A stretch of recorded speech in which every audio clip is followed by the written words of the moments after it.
Do you ever get frustrated when you write? Oh yeah, I get frustrated a lot. I do. Oh, sure. Yeah, I get frustrated all the time. All the time. But I think the time I'm the most frustrated is when I'm not doing it. A lot of times I feel like I can't quite see what the problem is, but I know that there's a problem. When I think about all the problems that my book has, rather than sitting down and actually working through them. And yeah, I definitely get frustrated. The main thing I feel frustrated about is I feel like I'm not good enough and I'm frustrated at myself. It's frustration because I just want to be the best that I can. The hardest part for me, though, is starting. I always feel like I'm going to throw up right when I sit down at the computer. I'm like, no, I don't want to. You can't make me.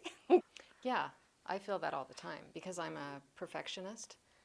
I am a really big perfectionist and I want every word to be right. And when I write, it's really hard for me to move forward if I feel like something is off. Sometimes it's the idea of writing that's more frustrating than actually doing it. It's just the idea of getting started is kind of overwhelming. But then once I sit down, it's a lot better. I love to have the words come out. I love to see the story form. It's exciting. I'm a very slow writer. My current story I've been working on for 8 years, um, which sometimes I look back and say that's crazy. That's a really long time. There are times when I get so frustrated and I just want to throw something at the computer screen.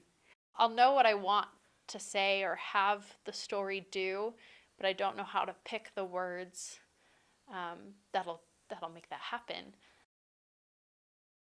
So those times when you do feel frustrated, what helps you push through and want to keep writing? I feel like I have a story to tell. Maybe this is bad, but for me, sometimes I have to take a break.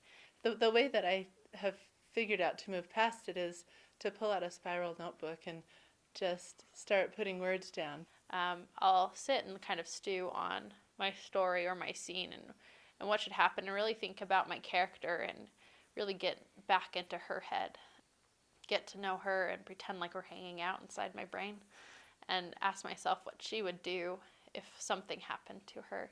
That's when sharing really, really helps.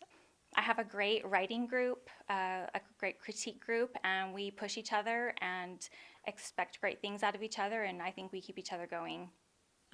When I step out of my comfort zone and I share with people what I've written, then they can point out to me what's been frustrating. If it's not going well or going perfectly, I get frustrated and why am I doing this? And then I'll sit down and write and then I'll realize, okay, that's why I'm doing this.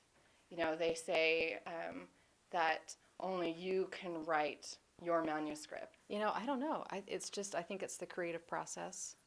There's something about creating something that is cathartic, it's elevating, it elevates your spirits, something about it, I'm not sure what it is. I have these characters that are in my head that feel real to me, and I'm responsible to tell their story. So it keeps me pushing it through. Feels like almost like a puzzle, like you're putting these beautiful words together in a way that's pleasing. I'll usually stew for a couple of days and then I kind of get an idea of where the scene goes and then I get excited to write it and so then I'll sit down and write that next scene.